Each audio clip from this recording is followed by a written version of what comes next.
How's it going, everybody? I'm back with my review for the Samsung Galaxy Reverb from Virgin Mobile. Before I get into the phone, I'll show off the hardware specs really quickly, and then I'll get into the phone. So on the front of the phone, as you see, you have your 1.3 megapixel camera, you have your proximity sensor and light sensor, and you have your speaker grill and a notification light. So it does come with a notification light. On the bottom of the phone you have capacitive touch buttons, your menu, home, back. On the left hand side of the phone you have your volume rocker and external micro SD slot. And on the right hand side of the phone you have your dedicated camera button. On the rear of the phone you have LED flash, 5 megapixel camera, and your speaker grill, and then pretty much just some company branding, and it's all wrapped up in a nice smooth plastic back. So before I cut on the phone, let me say that the display is a 4-inch 800 by 480 display on a glass screen. It is glass and it's a beautiful display. And to give you a feel of how it looks, I have pretty large hands, so this is how it looks in my hands. Again, that's how it looks in my hand. So yeah, it is pretty big. I know it looks small on camera, but it is a pretty nice big screen. So I'll cut on the phone. As you can see, the phone is running Samsung's TouchWiz Nature overlay, the same overlay that the Galaxy S3 is running, and the icons on the bottom are interchangeable, and you can get to the notification from your lock screen, which is always a plus. So just slide to unlock. And as you see, you have your standard home screens. You can scroll through all the way back to home, and you pinch out and you have all your home screens right there for display. You can delete or add as you see fit, which is a great feature. Onto the bottom, you can change, you can't change any of those four. This one, the app tray icon, is not changeable. It's permanent, but the rest of them you can change as you see fit. Speaking of the app tray, pretty standard Android 4.0 app tray. You can scroll, you can uninstall right from there. As you can see, you go right to the Play Store and you get your widgets right there in the app tray, which is a great touch. So that's awesome. Speaking of widgets, really quick, you can resize them. As you see, they are resizable. Not all of them are, but a good portion of them are. While I'm on this page, I guess I'll go into text messaging. This phone is very good at text messaging. I sent and received a lot of text and I have no problems.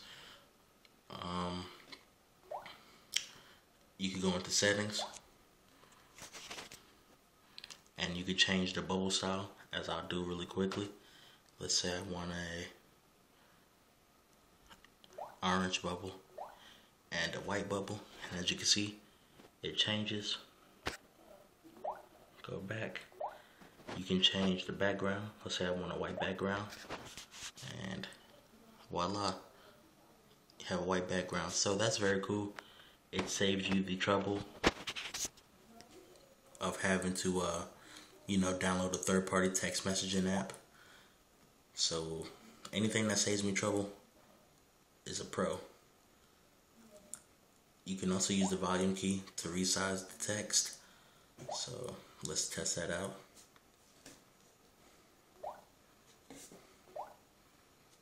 Let's see if this works. Sorry about that. Let's see if it works. There you go. Sorry about that beep, but just trying to show you can't change the text. So the text size, so that's very cool. And while I'm here, I'll go ahead and show off the stock keyboard. I know a lot of people want to know.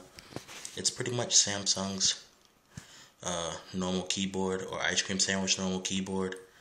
You have QWERTY keyboard, symbols, etc.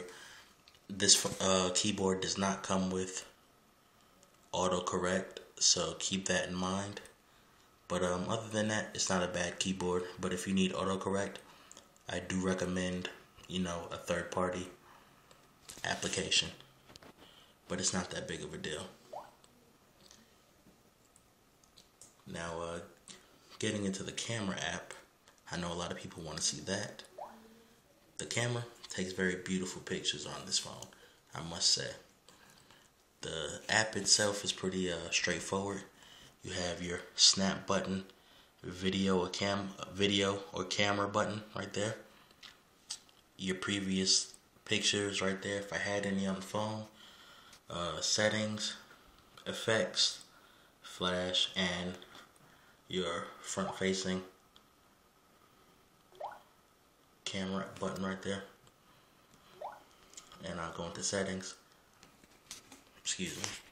So in the settings, as you can see, you have shortcuts, shooting mode, scene mode, focus, resolution, typical stuff. And you do have panorama, smile shot, cartoon, etc. So that's pretty cool.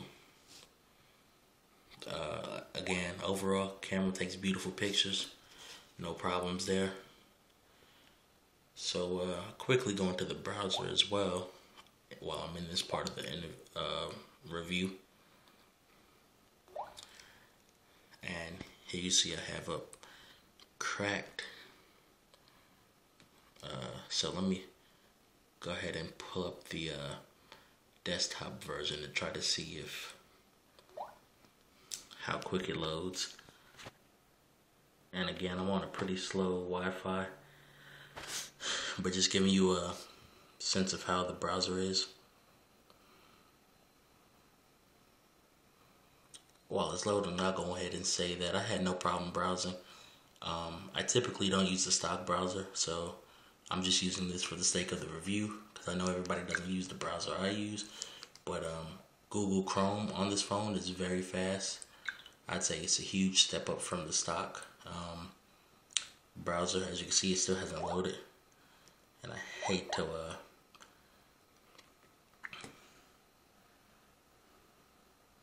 as you can see, it takes a minute to load, but I really don't like this browser.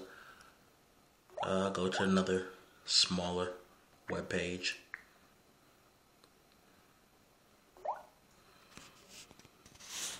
Here, pulling up a smaller web page, and it still takes a bit to load, but again, the phone itself is snappy, no lag. My Wi-Fi is kind of slow. So here's the phone loading on Wi-Fi. As you can see, pretty quick. Zoom, no boxes or pixelation, and I'll take it off of Wi-Fi to show you how quick it loads. Okay.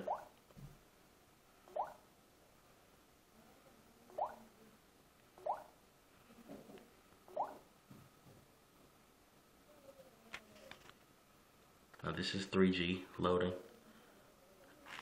As you can see, it's almost fully loaded. It takes a while, but again, this is just a stock browser. It's kind of slow, but has great features. You have your desktop view. You can save for offline reading, etc. So this is part 1 of 2. I'll have gaming up in the other one, and thanks for watching. Please like and subscribe. Let me know if I missed anything, and I'll put it up in the second part. So hope you enjoyed.